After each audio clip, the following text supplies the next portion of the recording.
Hello, isang magandang araw po sa inyo mga parts. Ngayon, meron po tayong nire-repair ngayon na isang electric motor. Ang naging problema po nito, yung kanyang bearing umingay. Kaya, pag umaandar po ito, maingay. Pero hindi po pagpapalit ng bearing ang ituturo ko po sa inyo. Yung pagpapalit ng water seal. Kaya panurin nyo po yung ating video mga parts. Ayan.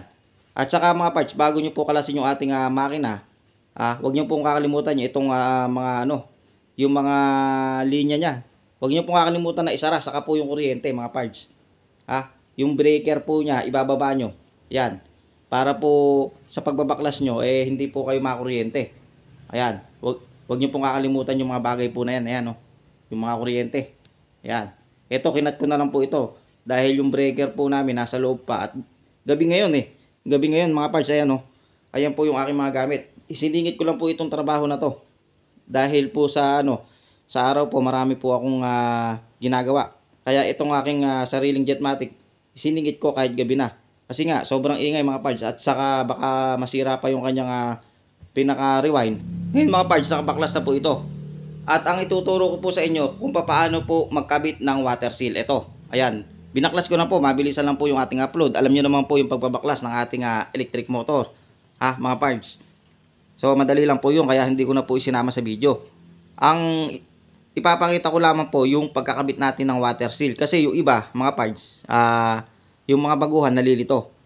Mga parts, eto.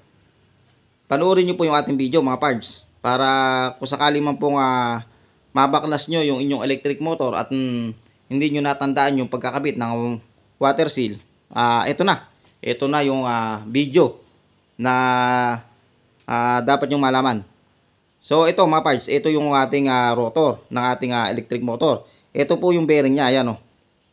Ayan. Magaspang na kaya ito papalitan ko na.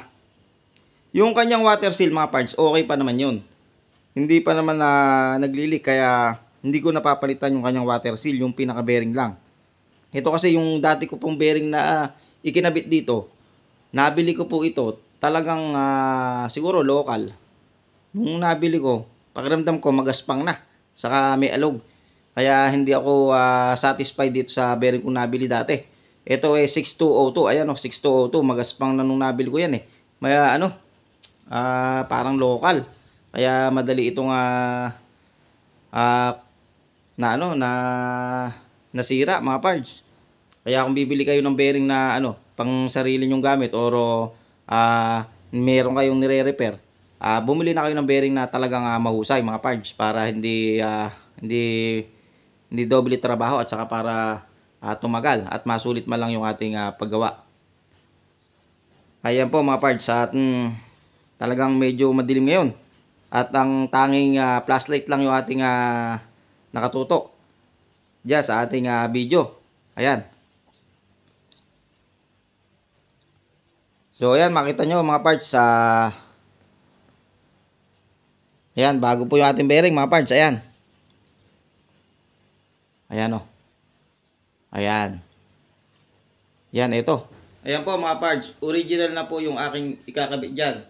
Para po ito tumagal. Ayan. 6202. Hindi nakikita sa camera. Ayan, medyo nga kasi. Medyo madilim nga. At nag-ano lang tayo. Nagkabit lang tayo dito ng isang maliit na ilaw. Yan, talagang sinikit lang natin ito sa ating sa ating oras. Hektik yung ating mga schedule. Kaya dumalang tayo sa pag-upload natin. Pero pinipilit pa rin po natin mag-upload kahit papaano para meron po tayong maibahagi sa mga gustong makatipid sa kanilang bahay. Para kahit papaano kayo lang po mga parts mare-repair nyo na po yung ganitong mga gamit nyo sa bahay, yung mga electric motor. Ayan, pangkaraniwan po kasi sa isang bahay meron pong isang Jetmatic or electric motor na ginagamit mga parts. Kaya nag-ano ko nito, nag-upload ako ng mga ganito. Ayan, ito yung ating washer mga parts. Washer po ito ng ating water seal mga parts. Ayan, washer po ng ating water seal yan. Yung iba po mga parts, wala pong washer ng yan na ganyan. Ayan, wala pong washer yan. Pero itong aking Jetmatic na to, merong washer. Saka ito po yung ating pinaka water seal mga parts. Ang pagkakabit po niyan ganito. Ayan, pag ganyan po mga parts. Ayan Pagka po kasi mga parts nabaliktad nyo po yung pagkakabit ng ating water seal, ang mangyayari po niyan, meron pong maglilik na tubig dyan. Ayan. Ang pakakatandaan nyo lang po mga parts, yung pinaka-spring po niya nasa ibabaw. Ayan. Pagka po nagkabit po kayo ng water seal, hindi po pa ganyan Baliktad po yan pagka po pa ganun. Kailangan po pa ganyan, yung pinaka-spring po niya ang nasa ibabaw. Ayan, ito. At yung kanyang washer nasa ilalim, ito. Ayan, pag ganyan mga parts. Ayan. Kung bibili naman po kayo ng water seal mga parts, ito may kasamang ganito to. Ito yung nakakabit dito. Hindi ko na po natanggal Ito. Yung parang pinaka